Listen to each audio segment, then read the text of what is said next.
Bahkan Nabi menyebut seseorang itu adalah cerminan seseorang. Sebab tu ulama ada huraikan, apa maksud Nabi kata al-mu'min mir'atul mu'min. Nabi kata al-mu'min mir'atul mu'min. Mukmin itu cermin kepada mukmin. Ada seorang ulama dihuraikan, apa maksud mir'at? Mir'at ni cermin. Nabi tak kata kacau. Ini zujaj. Ini zujaj. Apa beza kaca dengan cermin? Jadi Syekh kata kaca cahaya akan tombuh. Suluh dia tombuh sana. Itu kaca. Tetapi kalau cermin, kata suluh dia pantul balik. Jadi dia umpamakan hati manusia ni mir'at. Al-mu'min mir'atul mu'min. Mukmin itu umpama cermin kepada mukmin yang lain. Bermaksud kalau kita berkawan dengan orang baik, akan memantul kebaikan kepada kita, akan terkesan. Itu sifat seseorang. Jadi kalau seorang murabbi, ahwal, hal keadaan dia dengan Allah Subhanahu wa taala mesti sebegitu. Kalau tidak, tak ada faedah kita. Bolehlah berkawan macam tu saja, tapi faedah untuk membawa kepada Allah tidak akan membawa kita kepada Allah Subhanahu wa taala. Sebab ahwal dia tidak membawa kita kepada Allah Subhanahu wa taala. Ya.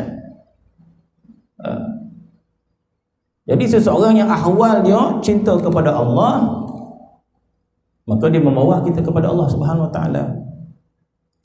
Sebab tu ketika mana sahabat Nabi bertanya, "Ya Rasulullah, manil wali?" Satu hadis sahabat, "Ya Rasulullah, wali itu macam mana?"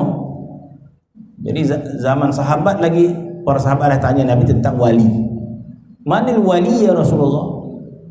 Wali itu macam mana? Aulia itu macam mana ya Rasulullah?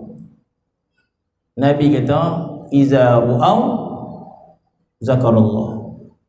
Wali itu bila kau pandang dia, ingat Allah Subhanahu wa taala. Kau pandang dia, ingat Allah Subhanahu wa taala. Kenapa pandang dia ingat Allah Subhanahu wa taala? Maksud kata kita pandang dia dengan pandangan iman, kita pandang dia dengan pandangan ikhlas. Atau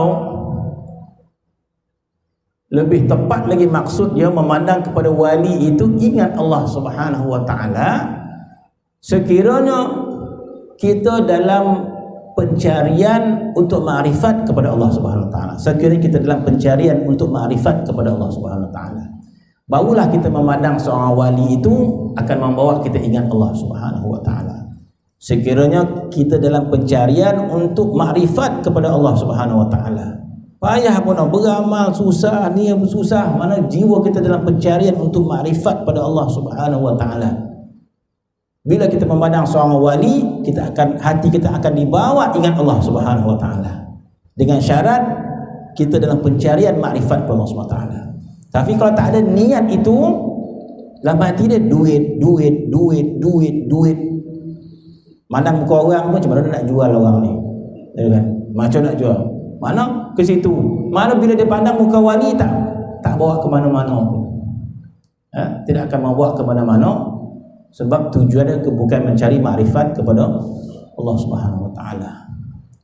Tapi seorang tu jujur mencari iman, mencari takwa, maka Nabi kata, maka tanda wali itu iza ru'au, bila kamu lihat dia akan ingat Allah Subhanahu. Kenapa? Apa yang kita lihat? Kita lihat kepada roh dia, kita lihat kepada hati dia, maka teringat kepada Allah Subhanahu wa taala.